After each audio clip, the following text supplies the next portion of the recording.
കണ്ണൂർ ഇരിട്ടിയിൽ പുഴയിലേക്ക് ചാടിയ യുവതിക്ക് രക്ഷകരായി അന്യസംസ്ഥാന തൊഴിലാളിയും നാട്ടുകാരനായ യുവാവും.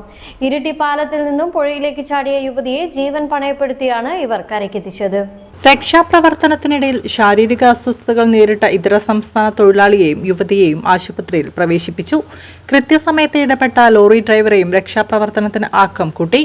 എനിക്ക് അസ്വാഭാവികം തോന്നി. അപ്പോൾ ഞാൻ നോക്കുമ്പോൾ ഇത് ചാടാനുള്ള ശ്രമം പോലെ തോന്നി. ഞാൻ അവിടെ തന്നെ ലോറി ഇട്ട് ഇറങ്ങി പെട്ടെന്ന് ഓടിച്ചെന്നു.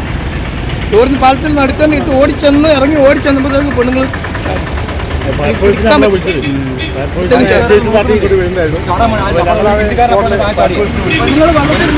വീണപാട് പെണ്ണുങ്ങൾ താഴെ രണ്ടാളും അവർ കേട്ടു. ഇവിടെപ്പാട് ഓടിച്ചെന്ന് അവർ രണ്ടു നാളത്തേക്ക് നമ്മൾ വിടുന്ന നാല് ഒച്ച ഓടിച്ചെന്ന് അവർ നീന്തി രക്ഷപ്പെട്ടു.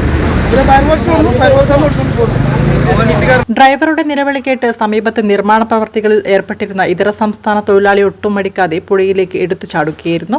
ഒഴുക്കിൽപ്പെട്ട യുവതിയെ പിടിച്ചു കയറ്റാൻ അദ്ദേഹം പരമാവധി ശ്രമിച്ചെങ്കിലും ശക്തമായ ഒഴുക്കിൽപ്പെട്ട ഈ യുവാവും ഉടൻ തന്നെ അവശതയിലാവുകയായിരുന്നു. ദുരന്തം തൊട്ടുമുന്നിൽ കണ്ട നിമിഷം ഒട്ടും അത്ഭുതപ്പെടാതെയാണ് ഇതുവഴി വന്ന മുഴക്കുന്ന് സ്വദേശി പ്രജോദ് പുഴയിലേക്ക് ചാടിയത്. പ്രജോദിന്റെയും ഒപ്പം സ്ഥലത്തെത്തിയ ഫയർഫോഴ്സിന്റെയും പോലീസിന്റെയും സമയോചിതമായ ഇടപെടലാണ് ജീവൻ രക്ഷിക്കാൻ കഴിഞ്ഞത്.